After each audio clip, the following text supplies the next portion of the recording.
কত আনন্দ, কত সুন্দর জীবন বয়ে চলেছে পৃথিবীতে। আর আমি এইভাবে চললে কিন্তু তুই অসুস্থ হয়ে পড়বি। দিনের পর রাত, রাতের পর দিন পার করে চলেছি। সকালে অফিসে যাওয়ার সময় দেখে গেলাম তুই এখানেই বসে আছিস, এখনও এখানেই বসে আছিস। আমি কতবার বলেছিলাম, আমি আমি এই মেয়েকে বিয়ে করব না।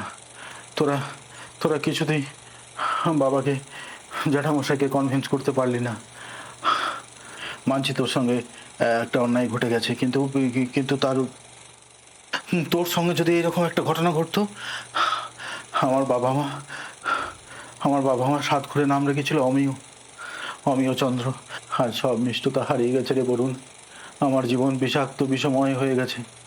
আমি আমি জীবনমৃত হয়ে বসে আছি। হ্যাঁ, ক্ষেমাঙ্করীর সঙ্গে ওই তারকাটা গ্রামে, আরে তারকাটা নয়, হাড় ভাঙা। ও, সবার সামনেও ডাকা যায় না, নিভৃতে কোথাও অন্তরালেও ডাকা যায় না। ক্ষেমাঙ্করী, ক্ষেমাঙ্করী, সেটাও মেনে নিয়েছিলাম। কিন্তু কিন্তু কিন্তু বল, আমি কি এমন অন্যায় করেছি যে যে আমার আমার প্রথম সন্তান এইরকম? দেখ, যতই হোক নিজের সন্তান, তুই এভাবে ভেঙে পড়িস না। তোর নিজের মনকে স্বাভাবিক শান্ত কর। না বলুন না, কন্যা সন্তানের জন্য আমি আফসোস করছি না। আমার আমার পরম আদরের আমার দিদি আমাকে কত ভালোবাসতো। আমি আমি কন্যা সন্তানই চেয়েছিলাম। কিন্তু কিন্তু নিজের মেয়ে, কিন্তু কোন মুখে বলি বলতো? এরকম কুৎসিত কদাকার তোরা তো দেখেছিস। মেয়েটা কোনো ডাক্তারি অপারেশন করেও কিছু করা যাবে না? না মানে চোখ দুটো একটু ব্যালেন্স, একটা চোখ যথেষ্ট পরিমাণে বড়, একটা চোখ ছোট্ট, কালো, কিম্ভূত কিমাকার। একটু চুপ করে, একটু চুপ করে, একটু স্বাভাবিক হও, অতটা উতলা হোস না। কমলা কাকিমা, দাইমা সবাই মিলে মেয়েটার নামও রেখেছে ঠিক মায়ের মতো, মা ক্ষেমাঙ্করী, মেয়ে মেয়ে বুচি। বিয়ের ব্যাপারে যথেষ্ট বেগ পেতে হবে। হ্যাঁ, আমাদের যে সমাজ ব্যবস্থা স্বাভাবিকভাবে, আমি তো পাকে চক্রে জড়িয়ে গেলাম রে ভাই বরুণ। আচ্ছা, ক্ষেমাঙ্করী কি দুদিন বাপের বাড়িতেই থাকবে, কিন্তু আবার তো ফিরবে, আবার তো ফিরবে। দুপুরে তো কিছু খাসনি মনে হয়। চল আমার সঙ্গে আমাদের বাড়িতে যাবি?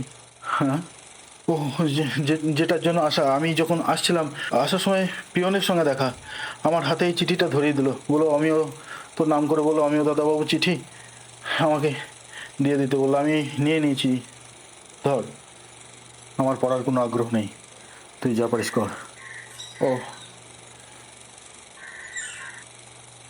হ্যাঁ, ও আমিও, তোর বউ বাপের বাড়ি থেকে চিঠি পাঠিয়েছে রে, ধর।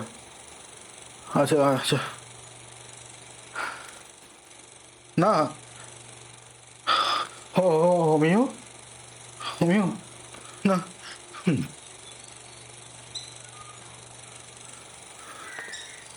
তোর বউ লিখেছে দুদিন আগে বুঝি বুঝি মারা গেছে। হ্যাঁ, কি কি বলছিস বলুন? হ্যাঁ, আমি আমি অনেক কথা বলেছি বটে, কিন্তু কিন্তু আমার সন্তানের মৃত্যু এমন আমি করিনি বলুন। কি অসাধারণ সমাধান করে দিয়ে গেল মেয়েটা। আমি তো এমন সমাধান চাইনি বলুন, আমি এমনটা চাইনি।